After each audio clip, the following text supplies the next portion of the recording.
IT job కోసం చూస్తున్నారా? ఐటీలో కెరియర్ బిల్డ్ చూసుకోవాలనుకుంటున్నారా? అయితే సమాధానం కోడింగ్ ట్యూటర్.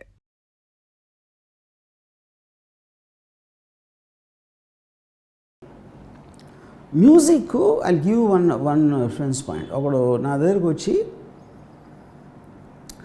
ఇప్పుడు మ్యూజిక్ మామూలుగా అని పెద్ద మ్యూజిక్ డైరెక్టర్ అంటే music director remuneration is also dependent upon అతని పేరు ఉంటే ఎంత కొంటారు. Name is different, right? So దానికి ఒక చిన్న ఎగ్జాంపుల్ ఇస్తాను. రెహమాను సుభాష్ గారికి he was doing a film called Yuvraj. యువరాజ్లో అది ఒక Rahman is notorious for delays, చాలా హింసించేస్తాడు టైం ఇవ్వకుండా. సుభాష్ గారు మెసేజ్ పెట్టాడు రెహమాన్కి, నాది సల్మాన్ ఖాన్ కరీనా కైఫ్ డేట్స్ ఉన్నాయని మా సెట్ అంతా వేసుకున్నాం, ఇంకా నువ్వు పాట ఇవ్వకపోతే ఏమైపోతాను అది ఇది అని ఒక చాలా హార్ష్ మెయిల్ పెట్టాడు రెహమాన్కి. రెహమాన్ అప్పుడు లండన్లో ఉన్నాడు. సో రెహమాన్ ఫోన్ చేసి, ఓకే నేను బాంబే వస్తాను, చెన్నై వెళ్ళాలి, బాంబేలో దిగి సుఖవీందర్ సింగ్ స్టూడియోకి రండి మీరు ఫలానా టైంకి, నేను వచ్చి అక్కడ మీ పాట చేస్తాను.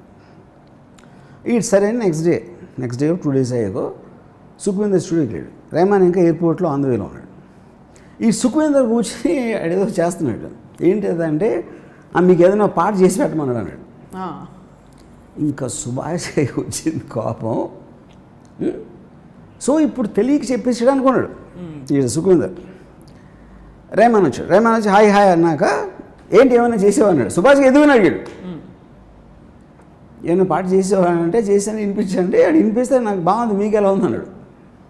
ఇంకా సుభాష్ గారు అరవటం మొదలెట్టాడు. What the fuck do think, ఏంటి నేను నీకు 3 కోట్ల రెమ్యునరేషన్ ఇస్తావు అంటే నువ్వు సుఖవీందర్తో చేస్తావు అటు నేను చేయలేనా, సుఖవీందర్తో నువ్వు కావాలా నాకు, అది ఇది అని చెప్తే, mind your tongue mister guy, you are paying for my name not for my work, don't get confuse అన్నాడు. ఇప్పుడు మీకు తెలిసింది, మీరు ఉన్నారు కాబట్టి, తాళ పాటలు నేను ఎక్కడ తెచ్చాను మీకు తెలుసా? అది నువ్వు వేరే సినిమాలు కానీ ఎక్కడ ఇస్తాను మీకు తెలుసా? అది నా డ్రైవర్ చేయొచ్చు, నా మాలీ చేయొచ్చు, నేను ఎవరి దగ్గర కొనుక్కోవచ్చు, ఏదైనా చేయొచ్చు. నా పేరు ఇస్తున్నా, మ్యూజిక్ బై ఏఆర్ రెహమాన్ అని చెప్పడానికి మీరు నాకు డబ్బులు ఇస్తున్నారు. పాయింట్ 1. పాయింట్ 2, మీకు నచ్చిందా లేదా చెప్పండి. ఇది మీరు నచ్చకపోవచ్చు. నేనేమన్నాను, మీకు బాగుందా అని అడిగే, తీసుకోండి అనలేదు కదా. మీకు ఇది బాగాలేదు అంటే I will do another thing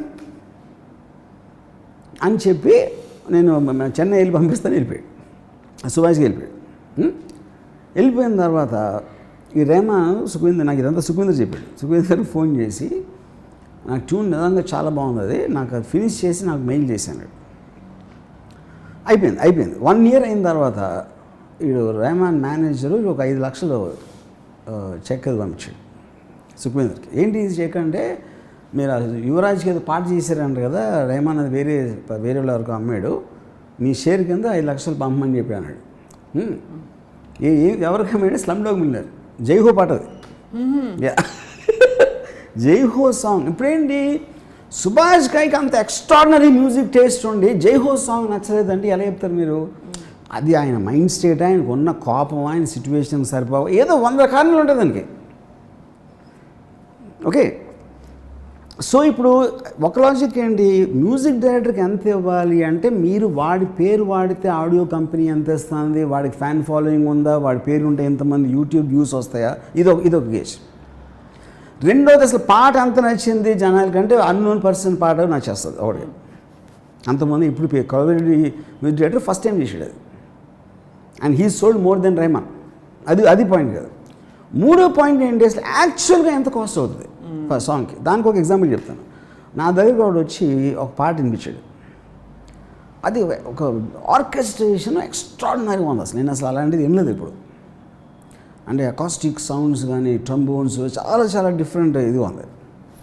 so నేను ఇప్పుడు కీబోర్డ్ ట్రాక్ అంటే ఇప్పుడు చాలా రోజుల వరకు అసలు acoustic sounds, original flute, original strings లేకపోతే ఫీలే ఉండదు అని చెప్పేవారు. ఒక స్టేజ్లో ఏమైందంటే ఇది ఇచ్చే సౌండ్ వాళ్ళు ఇవ్వలేకపోతున్నారు మోస్ట్లీ. అప్పుడు చచ్చినట్టు ఆయన తీశారు. ఇప్పుడు ఎప్పుడైతే ఈడు నాకు వినిపించాడో, నేను ఎవరు చేశారు దీని ట్రాక్ అన్న, రాయల్ ఫిలార్మోనిక్ ఆర్కెస్ట్రా అన్నాడు. అది most expensive band in the world. అది జేమ్స్ కెమెరన్, స్పీల్బర్గ్ అంత పెద్ద రేంజ్ సినిమాలు చేస్తాడు. సో నేను కానీ అలాగే ఉంది, ఇంటర్నెట్ అలా ఉంది, ఆ ట్రీట్మెంట్ అది ప్లేయింగ్ అంతా అలా ఉంది. అది ఏంటి వాట్ యూ మీన్ అంటే ఇప్పుడు మొత్తం ఈ సరిగంపది నోట్స్ ఉంటాయి కదా, ఈ నోట్స్ని వేరియస్ కాంబినేషన్స్లో వాళ్ళు చెల్లోస్, స్ట్రింగ్స్, ఫ్లూటు, బ్యాండ్, ఏదో రకరకాల ఇన్స్ట్రుమెంట్స్ కాంబినేషన్ ఆ నోట్స్ వాయిచి they gave it as a kind of a gift to some Trinity College of music, ఏదో సమ్ మ్యూజిక్ ద వాళ్ళకి స్టూడెంట్స్కి వినిపించడానికి ఫలానా ఆర్కెస్ట్రా వాళ్ళు ఈ నోట్ ఇలా చేశారు అది దానికి. ఈడేం చేశాడంటే దాన్ని హ్యాక్ చేసి ఆయన తెచ్చుకున్నాడు. ఓకే, ఇది వీడి ట్యూన్కి పెట్టాడు. అది అప్పుడు ట్యూన్ వీడు కంపోజ్ చేసి వాళ్ళు ప్లే చేశారు, యాక్చువల్గా వాళ్ళే ప్లే చేశారు. వీడి కోసం ప్లే చేయకపోయినా వాళ్ళు ప్లే చేసింది వీడు అమర్చాడు. దాని తర్వాత ఏం చేశాడు, ఈ రిథమ్స్ అయితే 100,000 దొరుకుతాయి, దీనికి తగ్గ అది పట్టుకున్నాడు. ఎవడో ఫ్రెండ్ ఎవడో లిరిక్ రాశాడు. వీడు 5 ఫేమస్ సింగర్స్ ఈమెయిల్ సంపాదించి వాళ్ళకి ఈ ట్యూను ఒక చిన్న letter, I'm a very poor person, నా దగ్గర డబ్బులు, కానీ ఈ ట్యూన్ ఒకవేళ మీరు విని మీకు నచ్చితే మీరు పాడి నాకు ఇస్తే నేను అమ్మగలిగితే మీకు ఇస్తాను డబ్బులు అని ఒక క్యూట్ నోట్ ఏదో రాశాడు. ఈ sent to more than 20-30 singers. My God. దాంట్లో 2-3 రియాక్టర్ ఆ 30 మందిలో. ఇది ఏమైంది అని టపట క్వశ్చన్ అంతే, మెయిల్స్ అంతే. Finally Hariharan song the song, and female singer కూడా ఫేమస్ సింగర్ మర్చిపోయాను. ఆడేంటి ఇన్స్ట్రుమెంట్ ముట్టుకోకుండా ఫుల్ పాట తయారు చేసాడు. స్టూడియో లేదు, ఇన్స్ట్రుమెంట్ లేదు, వాడు ప్లే చేయరా ఏది అసలు. అంటే టెక్నాలజీ అక్కడ ఉందంటున్నాను నేను. అవును, that is what I'm saying. కానీ మనం అది యూజ్ చేసుకోకుండా మంచి 20 మంది అంటే మనకి విజువల్ అది బాగుంటుంది. ఇప్పుడు మీరు శివమణి అన్నాడు అనుకోండి, శివమణి ఆడి విజువల్ అంతే, ఆ డ్రమ్స్ ఏం కూడా ఎవరికి తెలీదు. మీరు శివమణి విజువల్ తీసేసి మీరు ఉట్టి సాంగ్ అంటే అన్ని డ్రమ్స్లాగా ఉంటుంది, ఏమి డిఫరెన్స్ ఉండదు. కానీ ఆడు విజువల్గా సేమ్ టంకటగారని అన్నీ కొడితే అది అమ్మ వీళ్ళంటి డ్రమ్మర్ అసలు లేడు అనుకుంటాం మనం. So it work on stage. మీరు ఎప్పుడైనా తను కొట్టిన పాట ఆడు విజువల్ లేకుండా ఏంటండి, నేను పేరు మార్చుకుంటాను, దానికి వేరే దానికి ఏమైనా డిఫరెన్స్ ఉంటుంది. So of course everything has its value. So Shivamani will work on stage, someone else might not be able to work. True. He works on stage because of his personality, not because of what he is playing on. అది నేను చెప్పేది. ఇప్పుడు అలా చూస్తే చౌరాసియా గారి flute, కానీ ఆడు విజువల్గా stage మీద టంకటగారని అన్నీ కొడితే అది అమ్మ వీళ్ళంటి డ్రమ్మర్ అసలు లేడు అనుకుంటాం మనం. So it work on stage. మీరు ఎప్పుడైనా తను కొట్టిన పాట ఆడు విజువల్ లేకుండా ఏంటండి, నేను పేరు మార్చుకుంటాను, దానికి వేరే దానికి ఏమైనా డిఫరెన్స్ ఉంటుంది.